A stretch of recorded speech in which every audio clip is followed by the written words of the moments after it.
BJP राष्ट्रीय महामंत्री दुष्यंत गौतम ने पश्चिम बंगाल में चुनाव के बाद हो रही हिंसा पर चिंता जताई है। उन्होंने कहा कि पश्चिम बंगाल में चुनाव के बाद बीजेपी कार्यकर्ताओं को निशाना बनाया जा रहा है। वहीं गैस सिलेंडर के बढ़े दामों पर दुष्यंत गौतम ने कहा कि अंतर्राष्ट्रीय परिस्थितियों के कारण कीमतों पर असर पड़ता है, लेकिन केंद्र सरकार गरीबों को राहत देने के लिए लगातार काम कर रही है। बंगाल में 9 मई को शपथ ग्रहण समारोह है, जिसे लेकर आज हमारे साथ मौजूद हैं बीजेपी के राष्ट्रीय महामंत्री दुष्यंत गौतम जी। इनसे हम चर्चा करेंगे।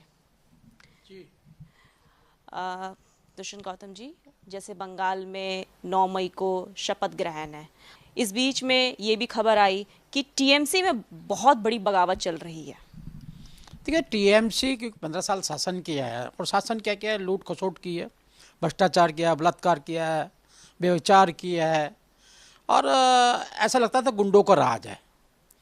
और अब गुंडों का राज जाने वाला है तो नेचुरल है, उसमें बगावत तो होनी है, टूट फूट तो होनी है। जो एंजॉय किया है, जो नोट भर भर के उनके मकानों में मिले हैं, तो पैसा तो बर्बाद करते ही है, गुंडों का राज होता है। तो अब मुझे लगता है कि फूट भी हो गए और छोड़ के भी लोग भागेंगे वहाँ से। कल ममता बनर्जी ने एक बैठक बुलाई, उस बैठक में 9 विधायक जो थे वो नदारद थे, मौजूद नहीं थे।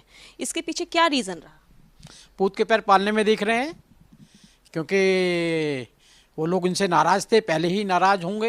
हो सकता है कुछ लोगों को लगता होगा अच्छा नहीं हो रहा है, लेकिन किस प्रकार से लूट खसोट चल रही थी, सभी एक छाया में काम कर रहे थे। और मुझे लगता है टीएमसी टूटेगी, जैसे इंडिया अलायंस टूटा है, वहाँ पर इंडिया अलायंस में सारे एक दिखाई देते हैं। कांग्रेस ने यहाँ पर ममता को एंटी बोला है, केरल के अंदर वो खुद ही इंडिया अलायंस के अगेंस्ट खड़े हुए थे वो। तो सभी जगह उनके दिखाई दे रहे हैं। इंडिया अलायंस भी टूटा है और ये पार्टियां भी टूटने वाली हैं। शुभेंदु अधिकारी के कल पीए की हत्या कर दी जाती है, 20 सड़क पर गोलियों से उन्हें भून दिया जाता है। ये जस्ट अभी जब शपथ ग्रहण से पहले ये हिंसा होती है। बहुत दुखदाई है, निंदनीय है। जो उनको आदत बनी हुई थी कि मर्डर करो और वेस्ट बंगाल से बांग्लादेश में भाग जाओ, आए दिन कत्ल करना, बलात्कार करना। संदेश खाली भूले नहीं है हम लोग, संदेश खाली नहीं भूले हैं। पिछले चुनाव के बाद में ध्यान है कि हम एक हफ्ता चुनाव के बाद में जब रिजल्ट आया था, ये जीत गए थे।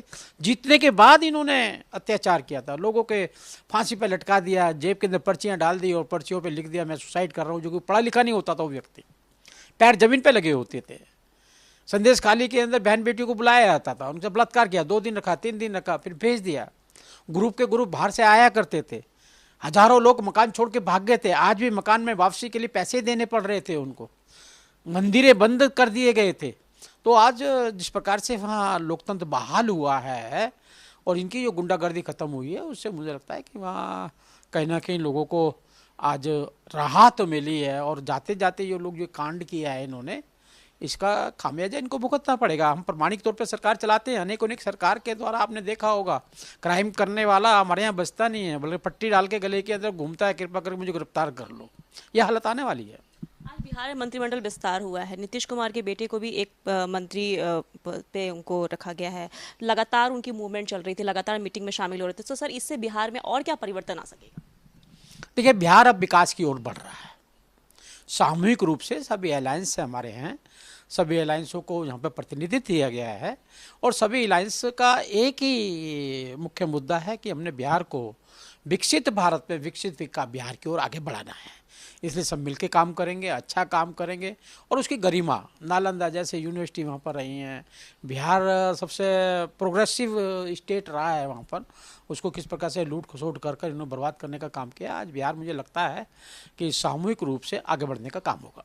टीएनपी से बात करने के लिए बहुत बहुत धन्यवाद सर आपका। तो ये थे दुष्यंत गौतम जी, उन्होंने बताया कि ममता है, सरकार बनने वाली है, लेकिन ममता को कहीं ना कहीं अभी भी डर है। लेकिन जो भी होना है वो तो आगे वक्त ही बताएगा और शपथ ग्रहण भी होगा। मैं शिवानी शर्मा, कैमरामैन शिव शंकर के साथ, टीएनपी न्यूज़, दिल्ली।